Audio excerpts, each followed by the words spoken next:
महाराज जी के चरणों में कोटि कोटि प्रणाम। महाराज जी एक दोहा पढ़ने के बाद हृदय स्वीकार नहीं कर पा रहा कि ढोल गवार शूद्र पशु नारी सकल ताड़ना के अधिकारी। जी, इसमें गोस्वामी जी ने बहुत सूक्ष्मता से वर्णन किया। महापुरुषों के वचनों को हम सूक्ष्मता से समझ पाए। प्रायः ऐसा कह करके हम कहीं कहीं माताओं बहनों की अवहेलना करते हैं, कई जगह हम इसका प्रयोग कर देते हैं। अरे वो गोस्वामी जी ने लिखा है ढोल गवार शूद्र पशु नारी सकल ताड़ना के अधिकारी। अब इसकी व्याख्या सूक्ष्मता से सुने और विचार पूर्वक। शास्त्रीय प्रमाण के अनुसार ढोल है ना, ढोल को ताड़ना चाहिए। ताड़ना मतलब उसको ठपाक चाहिए और बेताल नहीं। शास्त्र सिद्धांत के अनुसार, संगीत शास्त्र के अनुसार तभी वो राग प्रकट कर पाएगा, तभी वो बजेगा। ढोल को हाथ जोड़ के बोलो कि साहब आप बज जाएं, नहीं बजे, उसको ताड़ना चाहिए। अब ताड़ना शब्द चारों में एक जैसा नहीं लगेगा। शब्द एक ही है ताड़ना, लेकिन ताड़ना के अर्थ अलग अलग हैं। जैसे कनक है, एक ही शब्द है कनक, लेकिन कनक कनक ते 100 गुनी मादकता अधिकाय वा खाए बोराए जग या पाए बोराए। बोले कनक ही शब्द है। जैसे ताड़ना शब्द का हम प्रयोग केवल वही समझे कि ताड़ना देना ही नहीं, उसका अर्थ अलग अलग है। जैसे कनक शब्द है, कनक को सोना भी कहते हैं और कनक को धतूरा भी कहते हैं। कनक को धतूरा भी कहते हैं। एक कनक है जिसके खाने से बावरा हो जाएगा और एक कनक है जिसके पाने से बावरा हो जाएगा। कनक शब्द एक ही है, लेकिन दोनों का अर्थ अलग अलग हो गया। ऐसे ही ढोल में ताड़न का तात्पर्य है उसको पीटना, लेकिन वो शास्त्रीय संगीत के आधार पर उसको ताल देना। ताल देने से ही वो राग प्रकट करता है, आनंद की उमगन करता है, ना कि प्रार्थना करने से। समझ रहे? अच्छा, गंवार, गंवार कहते हैं विवेकहीन पुरुष को। विवेकहीन पुरुष को कोई कार्य दे दो और उस पर दृष्टि न रखो तो कार्य नष्ट हो जाएगा। वहां ताड़ने का तात्पर्य उसको पीटना नहीं है। उस अविवेकी गंवार पर दृष्टि रखो। जो आपने कार्य सौंपा है, जो भी कार्य उसका है, उस अविवेकी पर दृष्टि रखना ताड़ना हुआ। उस पर दृष्टि रखो, क्योंकि वो अविवेकी है, गंवार है, वो कार्य प्रणाली ठीक जानता नहीं। आप जहां त्रुटि होता संभाल लेना तो वो संभल जाए, क्योंकि वो गंवार है। और शूद्र, शूद्र का तात्पर्य होता है शूद्र। वैसे जो वर्ण व्यवस्था में शूद्र का प्रादुर्भाव सबसे श्रेष्ठ जगह से प्रादुर्भाव है। वर्णन आता है ब्राह्मणोष मुखमाशी बाहु राजन्य कृता उरुद 10 जत वैश्या पगभ्याग्यं शूद्रो जायत। भगवान के श्री चरणों की ही वंदना होती है।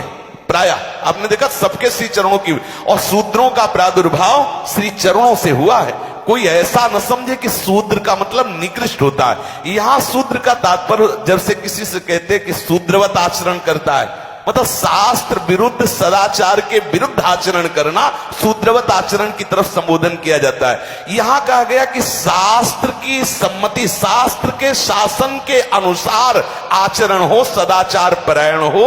शास्त्र जिसके लिए जो विधान करता है, शास्त्र शासन स्वीकार करना, यहां शूद्र के ताड़न की बात कही गई। यहां शूद्र ताड़न का तात्पर्य डंडे से प्रहार करना नहीं, समझना।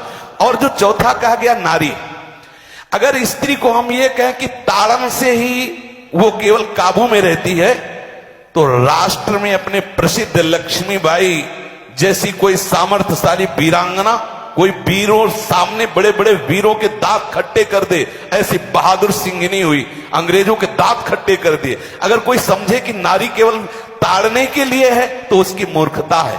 पुरुष और नारी का समान प्रादुर्भाव हुआ है। भगवान ब्रह्मा के श्री अंग से दाहिनी तरफ से महाराज मनु और बाईं तरफ से उनकी पत्नी उनका प्रादुर्भाव हुआ शतरूपा। शतरूपा, अब आप बोलो एक ही शक्ति के दो भाग हो गए, एक पुरुष रूप धारण कर लिया, एक नारी रूप धारण कर लिया। अब यहां विचार जो है कि उस नारी के ऊपर ताड़न शब्द का क्या प्रयोग है। जैसे आप मार्ग में चले जा रहे हैं और आपने दृष्टि चूक कर दी और नारी आपकी स्त्री पीछे चल रही, तो कोई हमला कर सकता है, क्योंकि वो रत्न है। 14 रत्नों में एक रत्न स्त्री रत्न भी है। स्त्री को रत्न कहा गया है।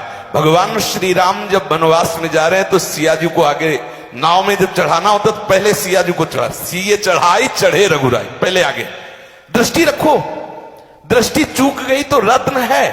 यहां दृष्टि रखना, शासन मतलब उसको पिटाई करना नहीं कि जैसे ढोल को पीटा जाता है ऐसे स्त्री को पीटा जाए, शूद्र को पीटा जाए तो गंवार को, ये व्याख्या नहीं है, ये मूर्खता है, इसे व्याख्या नहीं कहते। जैसे कनक शब्द के कई अर्थ होते हैं, ऐसे ही ताड़न शब्द का यहां अलग अलग प्रयोग है। स्त्री के ऊपर दृष्टि रखो। किस भाव की दृष्टि रखे? क्योंकि वो हमारे यहां रत्न की तरह है, कहीं कोई ऐसा ना हो कि कुदृष्टि वाला कोई उस पर हमला कर दे। आप पाणी ग्रहण संस्कार में रक्षा का भी सूत्र बताया जाता है कि आपको अभी ये समर्पित है, आप इसकी रक्षा करें। हमारे शास्त्रीय सिद्धांत में देखो, कभी भी स्त्री को अकेला छोड़ने का सिद्धांत नहीं पाया गया। अगर शास्त्रीय सिद्धांत, बच्ची है तो माता पिता के शासन, थोड़ी बड़ी हुई तो भाई आदि के बीच में, और बड़ी हुई तो पति के, और बड़ी हुई तो पुत्रों के, मतलब एक सानिध्य का एक दृष्टि रखी गई है कि यदि आप अपनी दृष्टि में रखेंगे तो उसका अमंगल नहीं होगा, उसका हित नहीं होगा। ये जो जैसे मानो कोई सी स्त्री को अकेला कोई पा गया और कुमार्गामी वृत्ति वाला हुआ, तो आज जो घटनाएं सुनने को मिलती हैं, अगर हमारी दृष्टि हो उस पर तो ऐसा नहीं हो सकता। और दूसरी बात यह है कि स्त्री को बुद्धि स्वरूपा भी माना गया। भगवान से भीष्म जी कहते हैं, मैंने अपनी कुंवारी कन्या बुद्धि को, हमारी कुंवारी कन्या है बुद्धि, सदैव सुरक्षित रखा है, आज आपके चरणों में समर्पित करते हैं। तो शास्त्र शासन के द्वारा बुद्धि को सदैव अपने अधीन रखो, कहीं बुद्धि कुमार्गामी ना हो जाए। यहां स्त्री के ताड़न का केवल एक सूत्र है कि आप उस पर दृष्टि बनाए रखें, कहीं स्त्री रत्न कहीं अपवित्र ना हो जाए, कहीं दूसरे का किसी तरह से कुमार्गामी लोगों का ऐसा कोई बर्ताव ना हो जाए, इसलिए सावधान। वहां उसको पीटने का शब्द नहीं है कि ढोल गवार शूद्र पशु नारी सकल ताड़ना के अधिकारी। ताड़ना का तात्पर्य वहां पीटना नहीं तो विद्वता में देखो तो एक से एक, साधुता में देखो तो एक से एक, वीरांगना देखो एक से एक, ऐसा नहीं कह सकते। क्योंकि जो सामर्थ्य पुरुष में वही सामर्थ्य भगवान ने स्त्री में भी दी, क्योंकि भगवान के ही दो रूप हैं, एक स्त्री और एक पुरुष, समझ रहे ना। तो इसमें एक ताड़न शब्द का कई अर्थ होता है। भगवान की साक्षात शक्ति स्त्री है। अगर कोई इस भाव से देखे कि स्त्री तो केवल ताड़ना, मतलब केवल गाली दे के बात करना, ऐसा नहीं। जिस घर में स्त्री का अपमान होता है उस घर का नाश हो जाता है, निश्चित हो जाता है। आप देखिए, रावण का सत्यानाश हो गया जगदम्बा सीता के प्रति, दुर्योधन का सत्यानाश हो गया द्रौपदी के प्रति। जहां स्त्री का अपमान हो जाए, अगर कोई ये समझे कि स्त्री केवल मतलब जैसा हम चाहे वैसा व्यवहार करे, तो अगर नाश ना हो जाए तो हमें बता देना, क्योंकि भगवान की वो शक्ति है। अगर उसे तुम सोचो कि हम ताड़न करें, जैसे ढोल को ताड़न करें ऐसे ताड़न करें, तो तुम्हारा नाश हो जाएगा। बिल्कुल सच्ची बात समझ लीजिए। केवल वहां दृष्टि रखने की बात कही गई है, आपका अधिकार है, आप उसकी सुरक्षा व्यवस्था में रहें। और एक वृत्ति होती है, अगर शासन ना हो तो हमारी बुद्धि भ्रष्ट हो जाए, हमारी बुद्धि भ्रष्ट हो जाए, आपकी बुद्धि भ्रष्ट हो जाए। भगवान का भय, शास्त्र का भय, लोक मर्यादा का भय, ये हमको सुरक्षित रखता है। इसलिए दृष्टि रखने की आवश्यकता है कि वो पवित्र रहे, वो सुरक्षित रहे, ना कि उसको पीटने के लिए यहां संबोधन किया गया गोस्वामी तुलसीदास जी ने। इसलिए सावधानी पूर्वक अपनी वृत्ति को पावन रखते हुए महापुरुषों के वचनों को समझने की चेष्टा की जाए। गोस्वामी जी ने जो यहां कहा, ढोल गवार शूद्र पशु नारी सकल ताड़ना के अधिकारी, तो ताड़ना का अलग अर्थ है, अलग अलग। जैसे ढोल में ताड़ना, तो वैसे सब जगह नहीं ताड़ना लगेगी। आप देखो, पशु जो है, चालक जो घुड़सवार होता है उसको ताड़ना एड़ी से देता है। अपने चालक जो होता है घुड़सवार एड़ी से, किसान जो होता है वो बैल को बोलता है दाहिने, जैसे हल जोतने होता है बाएं, वो भाषा समझता है, बाएं मुड़ जाए, और नहीं मुड़ता तो पीछे अरई है एक छड़ी, उससे वो इशारा देता है, वो समझ जाता है। पशु को अपने इशारे से चला लेते। अब उससे कहे, खड़ा होकर हाथ जोड़ के कहे कि भैया बैल देवता अब थोड़ा दाहिने मुड़ जाओ, तो नहीं मुड़ेगा। जब लगाम पकड़ी और थोड़ा ताड़न किया और बोले दाएं, तो फौरन दाहिने मुड़ गया।